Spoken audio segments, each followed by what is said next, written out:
Momento da Palavra com o pastor Eurípides Venâncio.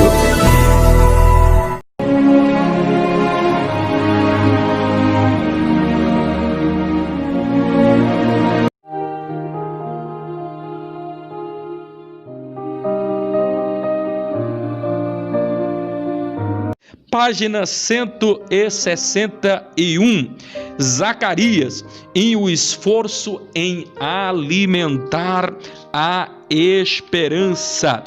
E falando aqui sobre Malaquias, a gente conclui esta parte, página 171, aonde eu falei aqui que basicamente aqui esse Malaquias e Malaquias, se existe alguma dúvida do tempo em que estava presente aqui, qual foi o tempo que escreveu o livro de Zacarias, nesse livro aqui nós não temos nenhuma dúvida, o tempo em que Malaquias viveu.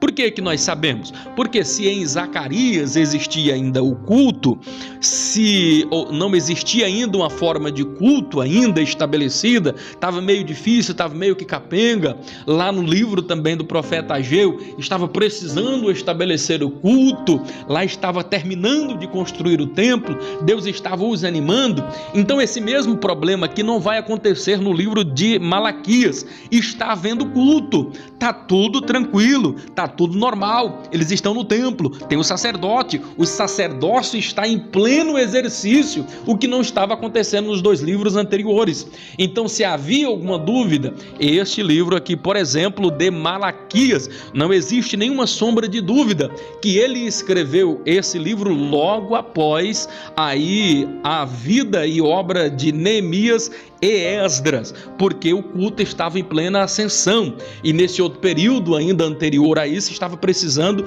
ser restabelecido o culto. Outra coisa digna de nós estarmos enfatizando, e nós já estamos concluindo aqui, meu amigo pastor Ribamar já se assentou ali e ele vai estar daqui a pouquinho ministrando para a turma dele também. Meu amigo, meu companheiro está ali, Deus abençoe, louvado seja o nome do Senhor. Então, queridos, o que precisa ficar claro? Pastor, e de onde veio? O interessante, queridos, é que esse profeta aqui, diferentemente de todos os outros profetas menores e até dos profetas maiores, nós não vamos conseguir identificar de onde ele veio.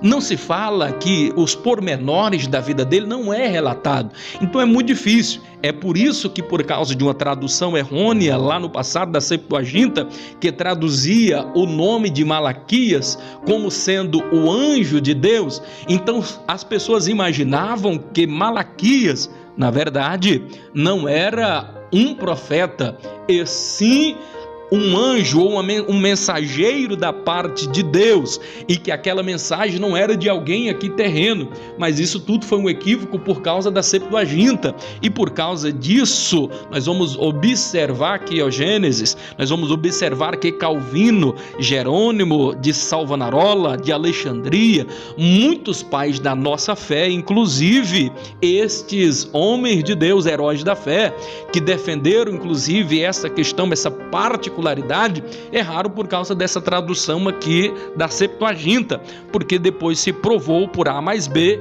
que na verdade o nome certo de Zacarias significa mensageiro de Deus, e que de fato ele existiu. Quem era o pai?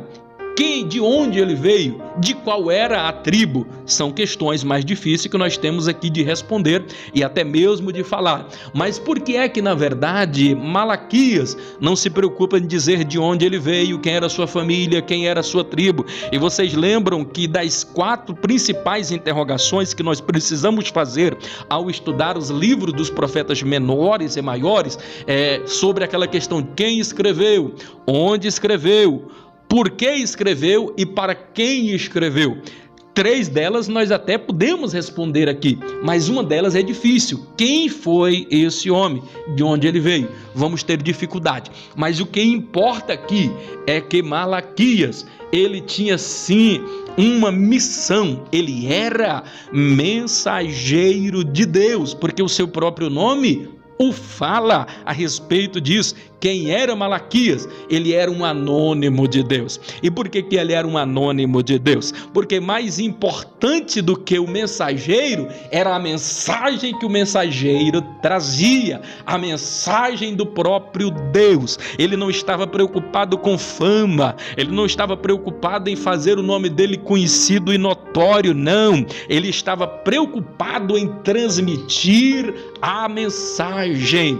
Sobre todos os cuidados que se deva ter um pregador, um mensageiro da palavra, é o de pregar a palavra. Sobre todos os cuidados em que deve ter o mensageiro da palavra, a principal delas está na diligência com que esse mensageiro transmite a mensagem que as pessoas precisam ouvir e não apenas aquilo que elas desejam ouvir. Então Malaquias, ele trazia a mensagem de Deus, tal como Deus transmitiu a ele, desta forma ele estava transmitindo ao povo.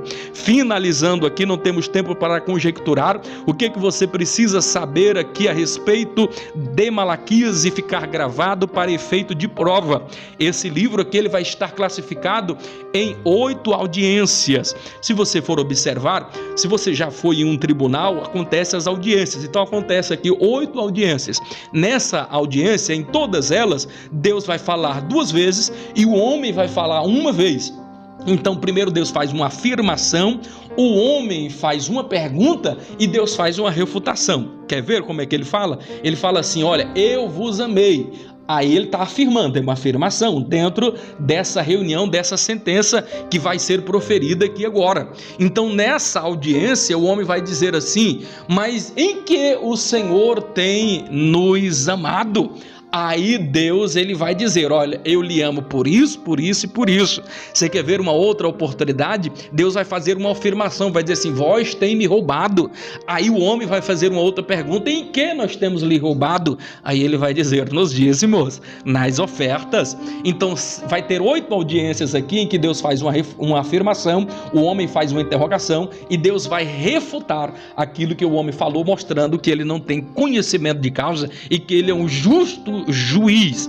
Finalizando aqui, deixando um grande abraço a todos vocês. O livro aqui de Malaquias, ele vai deixar aqui um pensamento muito forte a respeito da ética que todos nós precisamos ter.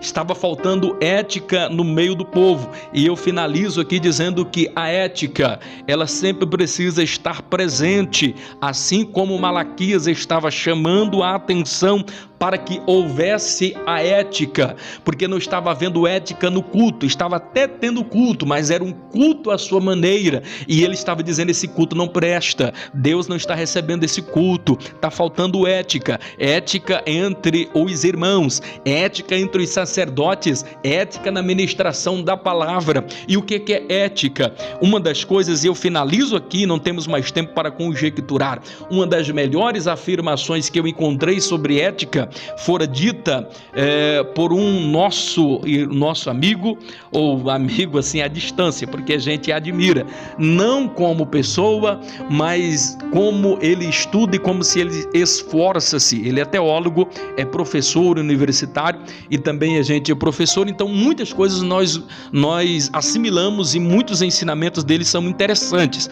dentro da visão que ele conhece de conhecimento, de educação, apesar que sendo cristão, ele tem muitas coisas que eu não concordo com ele, mas esse homem ele faz uma definição sobre ética que eu preciso aqui dizer que eu achei fantástico. E por que é fantástico? Porque todas as afirmações desse homem, que são as melhores, é quando ele pega do apóstolo Paulo, e o nome dele é Mário Sérgio Cortella, e ele faz a definição de ética dizendo assim: o que é ética? Ética é eu quero, eu devo e eu posso. Ele diz que ética é a junção dessas 3 palavras: quero, devo e posso. Aí ele vai dizer: olha, nem tudo aquilo que eu quero, eu posso, e nem tudo aquilo que eu posso, eu devo. Aí ele vai explicar. Isso, na verdade, é uma explicação do que o apóstolo Paulo já falava, porque todas as coisas me são lícitas, mas nem todas as coisas me convêm. Todas as coisas me são lícitas, mas eu não me deixarei dominar por nenhuma delas. quando é que aquilo que eu quero, aquilo que eu posso, vai casar com aquilo que eu devo fazer. É quando aquilo que eu quero fazer é correto, quando aquilo que eu posso fazer está dentro dos limites da palavra do Senhor Jesus, isso é o que eu devo fazer. É a ética aliada à palavra de Deus, porque muitas pessoas falam de ética, e quando fala de ética, muitos professores, eles são tão éticos que eles deixam de exercitar o amor. A ética para nada serve se nela não estiver contido o amor e a empatia. Grande abraço a todos vocês, meus amados e queridos irmãos. Terminamos aqui a nossa aula do módulo 4. Falamos desses 3 profetas abençoados. Deus em Cristo Jesus os abençoe. Dê uma noite abençoada na paz de nosso Senhor e Salvador Jesus Cristo. A prova nós vamos estar passando para vocês na parte da tarde, porque este vídeo que eu estou acabando de fazer agora, nós vamos editar 5 minutos dele para dar uma dica de prova e passar para vocês na parte da manhã, para vocês terem maior facilidade para estar fazendo a sua prova na parte da tarde durante toda essa semana e tendo tempo para responder. Grande abraço a todos, a paz do Senhor Jesus.